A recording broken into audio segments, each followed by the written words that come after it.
Damn.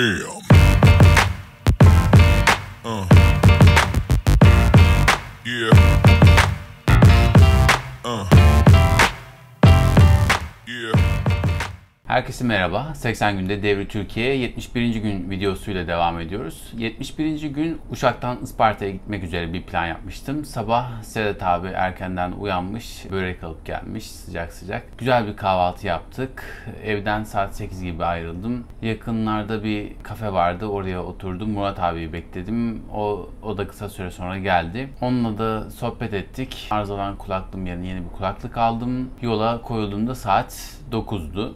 İlk olarak tek şeritli bir yolda, soğuk asfaltta uzun süre ilerledim. 3 saat boyunca aralıksız bir sürüş yaptım ve saat 12 gibi bir istasyonda bir şeyler atıştırdım. Sonrasında tekrar yola koyuldum. Yarım saat sonra Çivrili tepeden gören bir manzaraya ulaşmıştım. Sonrasında aşağı doğru indim. Çivri'nin içinden geçeceğim diye düşünüyordum. Ancak Çivri'ye ulaşmadan hemen sola Dinar ayrımı vardı. Dinar ayrımından döndüm. Devam ettim. Yol çok güzeldi. Yani soğuk asfalttı ancak sağında solunda çam ağaçları vardı. Güzel bir yoldan geçtim. Sağımda devasa bir göl vardı. Işıklı Gölü. Çivril'in 5 katı yüz ölçüme sahip. Dinar'a doğru sürüşe başladım. Sıra sıra köylerden geçerek ilerledim. Saat 4.30 gibi Dinar'a ulaştım. Dinar'da güzel bir yemek molası verdim. Kavurma pilav yedim. Sonrasında Isparta'ya gitmek üzere yola çıktım. Saat 6.30 gibi hava karardı. Bir saat sonra da Isparta'ya ulaşmıştım. Bir günde 4 farklı il sınırından geçmiş oldum. Sabah Uşak'tan çıktım, Denizli sınırından geçtim. Sonrasında Afyon sınırına girdim ve Isparta sınırına ulaştım. Isparta'da beni asker arkadaşım Eren misafir edecekti. Onun iş yerine gittim, bisikleti bıraktım. Birlikte Isparta'da güzel tandır yapan bir yere gittik. Güzel bir akşam yemeği yedik. Sonrasında da Eren'in arkadaşlarıyla bir kafede oturduk, sohbet ettik. Sonrasında bisikleti iş yerinden aldım. Eren'i takip ederek Eren'in evine doğru ilerledik. Akşamında benimle aynı gün doğan Paşa'nın yatak odasını, bebek odasını bana ayırmışlardı. 71. gün videosu geldi. Eyvallah abi.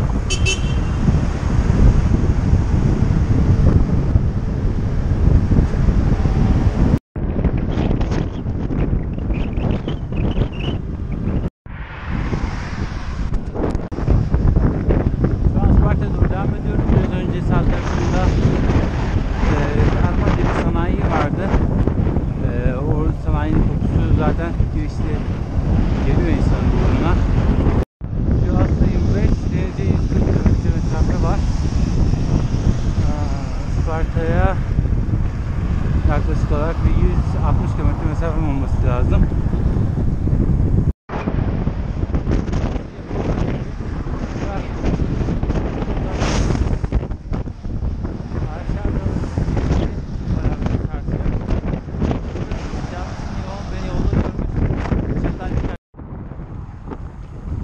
Sivas'la Yavun 2 kilometre mesafe var şu an. Güzel bir manzara var. Ormanlık alan karşıda.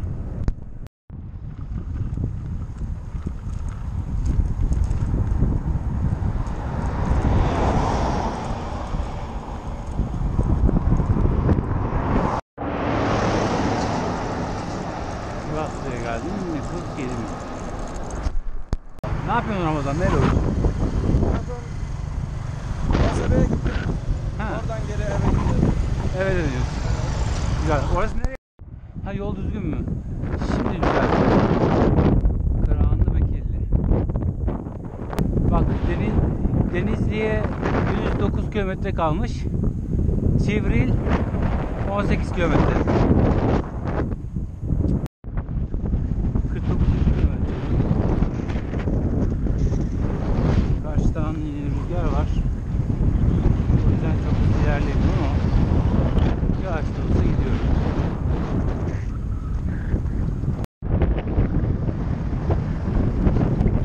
Yol çalışması var.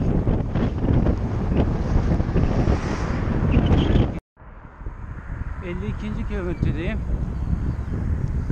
Buraya kadar, Uşak'tan buraya kadar tek şerit yolda ilerledim. ve yol soğuk asfaltlı. Şimdi görünen o ki duble yola geçiyorum. Bakalım bundan sonra böyle devam eder umarım.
Yazı yazmış tabii. Bu yolu bilemiyorum. Sağ tarafta ışıklı böyle var.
Çalışması demiş. Burası Gümüş Suyu. Sağ tarafta Sütlaç diye bir ilçe var. Canım sütlaç çekti.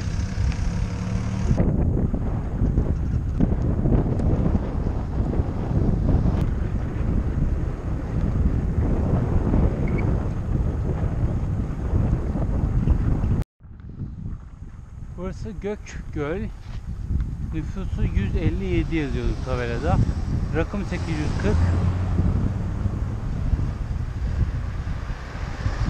Göl kenarı tesisler var.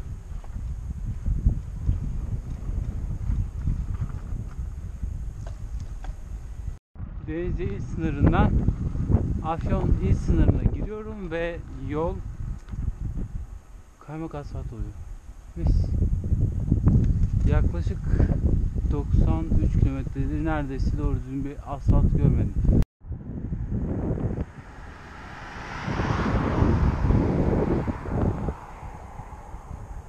Burası Yapağılı.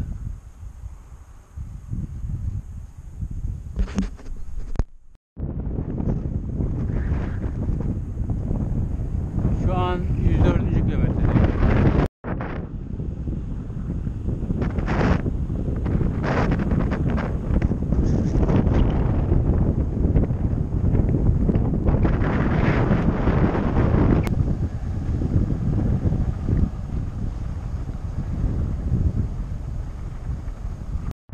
Sabahtan beri 109 kilometre yol geldim. Burası Dinar.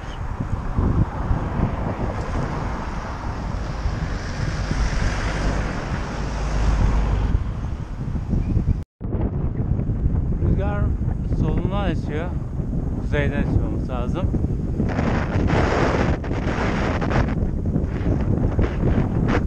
Şu an 120. kilometredeyim. Bugün gördüm 3. il sınırı. İlk önce Denizli il sınırına girdim uçaktan çıktıktan sonra. Ardından Afyon il sınırına girmiştim. Şimdi Isparta il sınırındayım.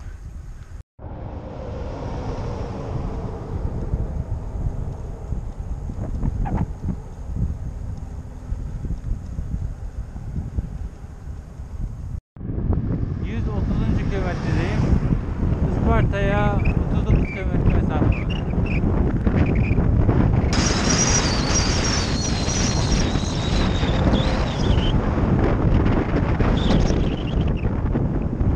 En azından ilgilenmekten kurtulduğumuz var diye biliyorum yani.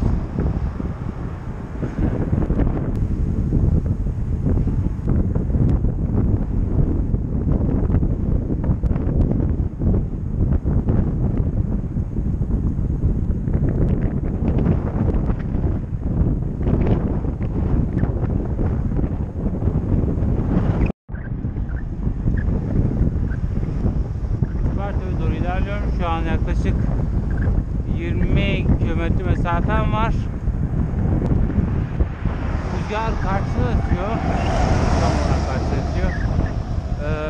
Saatte 20 kilometre hızla ilerliyorum. Rüzgar daha fazlasına izin vermiyor. Isparta'nın ilk ışıkları diyebilirim.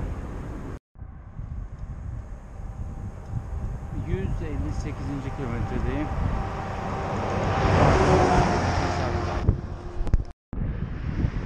2 kilometre boyunca %5 eğimli bir yokuşumuz var. Isparta'ya ulaşmadan önce. 161. kilometre. Şehrin merkezine yaklaşık 10 kilometre mesafe kaldı.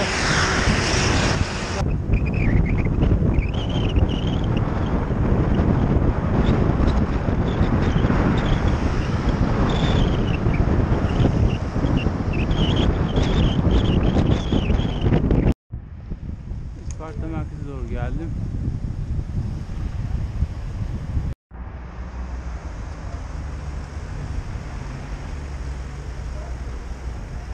Evleri yapıyoruz ama evler yanmaz hale gelmiş diyorsun. Bu arada Isparta'da bisiklet yolu da varmış. Şu an bisiklet yolunda ilerliyor. Asker arkadaşım Eren'e ait. Eren beni Isparta'da misafir ediyor. Sağ olsun, ben şimdi onu takip ediyorum.